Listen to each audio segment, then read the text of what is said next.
وعلی آلہ وصحبہ وبارک وسلم۔ اللہ کا شکر، اللہ رب العزت کا لطف و کرم، اس کی توفیق، اس کی عطا، اس کے اذن سے اللہ کے گھر میں حاضر ہیں۔ اللہ پاک کی بارگاہ میں دعائے مالک ہمارا آنا، ذکر کرنا، ذکر سننا، پڑھنا پڑھانا اپنی بارگاہ میں آقا علیہ الصلوۃ والسلام کے نعلین پاک کے صدقے قبول فرمائے، آمین۔ پچھلے جمعے کو ہم نے جمعرات کو کیا پڑھا تھا جی؟ تھوڑا سا مجھے یاد دلائیں گے؟ سرکار غوث الاعظم رضی اللہ تعالیٰ عنہ کے بارے میں یاد آتا ہے آپ کو؟ جی جی جی ابتدائی زندگی آپ کہاں پیدا ہوئے، آپ کی سچویشن؟ بالکل۔ ہم قادری کیوں کہلاتے ہیں؟ آپ کی نسبت سے کہلاتے ہیں۔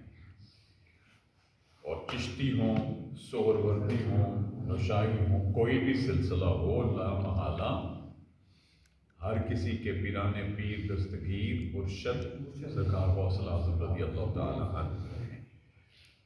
ایران اور سیریا کے درمیان ایک قصبہ ہے جیلان، وہاں آپ کی پیدائش ہے، اور آپ کے جو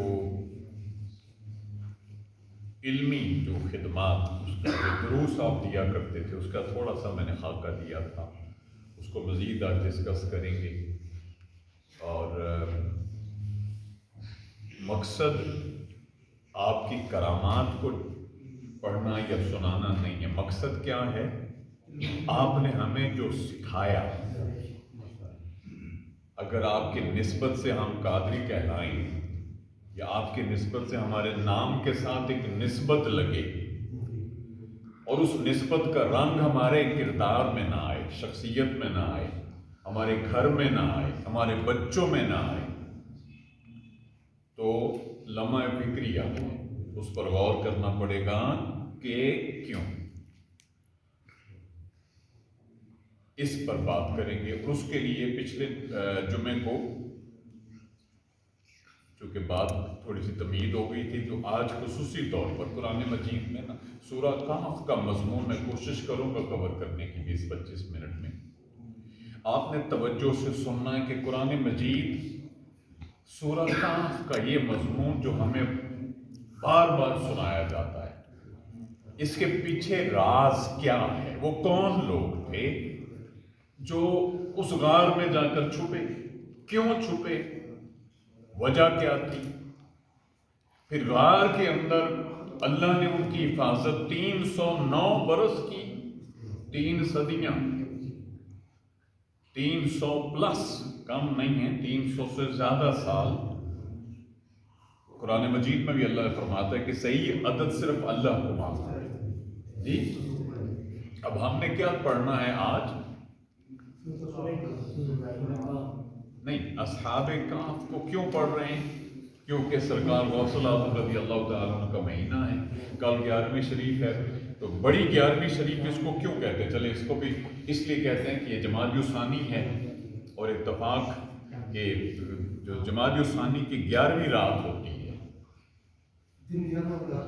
دن 10ویں رات 11ویں ہو، وہ 11ویں کی رات آپ رضی اللہ تعالیٰ عنہ کیا فرمایا کرتے تھے؟ بلکہ آپ کا عمل تھا کھانا، اور کھانا جو پکاتے تھے، یہ یاد رکھیں، کھانا عمدہ کھانا پکتا تھا، اور آپ اپنے دست پاک سے خود آ کر اپنے مامنین مریدین، آپ کے علماء، آپ کے میں نے پڑھایا تھا آپ کو کہ آپ کے جماعت تھی پوری علماء کی، وہ سب آ کر عامت الناس کو، اس میں کثرت سے مساکین غرباء ہوتے، کھانا کھلا کر گویا مقصد کیا تھا؟ فقط اللہ کی رضا۔ چلے چلتے چلتے اس پر بھی بات کر لیتے ہیں، آپ کے لیے نئی بات ضرور ہوگی اس پر۔ اگر کوئی چاہے دلیل تو اولا دلیل کی یہاں ضرورت ختم ہو جائے گی جب یہ آپ سنو گے، تو آپ یہ بات جو 11ویں شریف کرتے ہیں، جو ختم شریف کرتے ہیں، نسلوں سے کرتے آئے۔ کل مرزا میں وہ موضع خائی میں بھی بابا صاحب کے وہاں بڑا ایک اجتماع ہوتا ہے، بڑے اہتمام سے وہاں پہ لنگر پکتا ہے۔ آپ ان سے بھی پوچھیں کہ اس کی نسبت کیا ہے. ممکن ہے میں اللہ مجھے معاف کرے، میں ایسا نہیں کہ معاذ اللہ استغفر اللہ، ممکن ہے کچھ چند افراد کو چیدہ اگر انہیں پڑھنے کا شوق ہے تو ان کو معلوم ہوگا، اکثریت کو علم نہیں ہوگا. اب میں آپ کے سامنے نا کچھ چیزیں رکھتا ہوں، غور سے سنیے گا. سورہ کہف کی طرف پھر آتے ہیں. سیدنا آدم علیہ السلام کی توبہ قبول ہوئی تھی، معمولی واقعہ تھا، غیر معمولی واقعہ. اللہ کی بارگاہ میں مناجات کیے، سجدے کیے، روئے. آخر میں جا کر کیا کیا؟ آقا علیہ الصلوۃ والسلام کے نام پاک کا واسطہ دی، مولا تجھے تیرے محمد مصطفیٰ صلی اللہ علیہ وسلم کا واسطہ مجھے معاف فرما. اور آپ نے آپ سے اللہ نے کلام فرمایا تھا نا، یہ نام کیسے پتا چلا؟ تو آپ نے کیا فرمایا تھا کہ باری تعالیٰ جب میرے جسم میں روح ڈالی اور میں نے تجھے سجدہ کیا اور سجدے سے جب سر اٹھایا تو عرش کے پایوں پر لکھا تھا لا الہ الا اللہ محمد رسول اللہ. میں سمجھ گیا یہ ہستی کوئی بڑی پیاری ہے جس کو مولا تو نے اپنے نام کے ساتھ رکھا ہے. میں اس نام کا واسطہ دیتا ہوں، مجھے اپنی جناب سے امان عطا فرما.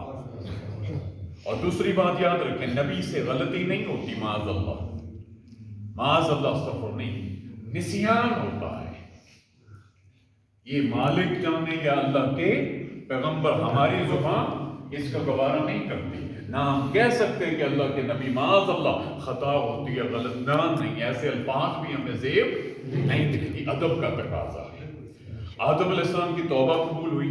اور یہ جو میں نے ابھی حدیث آپ کو سنائی کہ مولا اس نام کا واسطہ، اس کے راوی سیدنا فاروق اعظم ہے، وہ معمولی ہستی بھی نہیں ہے. دوسری بات، حضرت حوا کی تخلیق، پھر آپ اکیلے تھے، ابتداً آپ اکیلے تھے تو آپ نے تنہائی محسوس کی.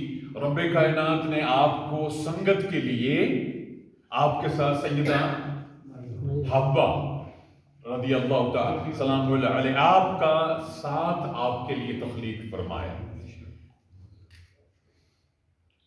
حضرت نوح علیہ السلام کی کشتی جب پانی آیا چلی تو ایک پہاڑ جس کا نام ہے جوتی پہاڑ پر جا کر لگی. کتنے ہو گئے واقعات؟ تین ہو گئے.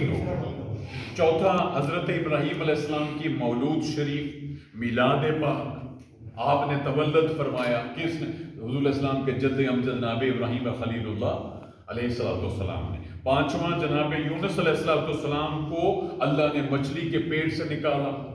غیر معمولی واقعات ہیں نا، غیر معمولی واقعات ہیں. چھٹا، حضرت ادریس علیہ السلام کو معراج ہوئی تھی. ساتواں، جناب موسیٰ علیہ السلام کو اللہ نے فرعون کے لشکر سے نجات. یہ ہم پڑھ چکے. کتنا غیر معمولی واقعہ تھا، انتہائی غیر معمولی کہ عصا مارا، سمندر پھٹ گیا، ساری فوج کراس کر گئی. فرعون عین درمیان میں جب پہنچا تو حکم سمندر کو دیا، سمندر آپس میں ملا، وہ غرق ہو گیا اپنی فوج سمیت. انتہائی غیر معمولی واقعہ. آٹھواں، جناب عیسیٰ علیہ السلام کی مولود شریف، میلاد پاک آپ کا. نواں، تقدیر لکھنے والا قلم ایجاد ہوا. معراج کی رات جب حضور علیہ السلام تشریف لے گئے تو آپ کو یہ آواز آئی کہ مخصوص قسم کی، جیسے آپ لکھتے ہو نا، ابھی آپ تو وہ قلم بھی نہیں رہے، اب ایک وقت تھا کہ آپ لکھتے تھے تو آواز، آپ نے جبریل امین سے، جبریل یہ کیسی آواز ہے؟ تو جبریل امین نے فرمایا اللہ یہ آقا علیہ السلام کو کہ یا رسول اللہ یہ تقدیر لکھنے والا قلم چل رہا ہے، یہ اس کی آواز ہے. 9 ہو گئے. 10واں، قیامت 10ویں محرم کو آئے گی. دن 10واں ہوگا جی، جمعہ نہیں، وہ الگ بات ہے. دن 10واں ہوگا. اور 11 جناب یحییٰ علیہ السلام کی میلاد. جناب زکریا علیہ السلام، یہ آپ سورہ مریم پڑھیں، زکریا علیہ السلام 99 برس کے ہو گئے تھے جی، اور دعائیں مانگتے تھے مولا مجھے بیٹا عطا فرما. اب سیدہ مریم کے والد محترم جناب عمران رحلت فرما گئے تو آپ کی پرورش کا معاملہ تھا. قرہ ڈالا گیا، قرہ جناب زکریا علیہ السلام کے نام کا نکلا، آپ نے زکریا مریم علیہ السلام کو گھر لے گئے، اور سارے جرگے نے یہ طے پایا کہ چونکہ قرہ زکریا علیہ السلام کے نام نکلا ہے تو یہ آپ کی ڈیوٹی ہے کہ جب تک یہ بالغ نہ ہو جائیں ان کی پرورش کا ذمہ جناب زکریا علیہ السلام کا ہے۔ اور زکریا علیہ السلام کیا فرق کرتے کہ آپ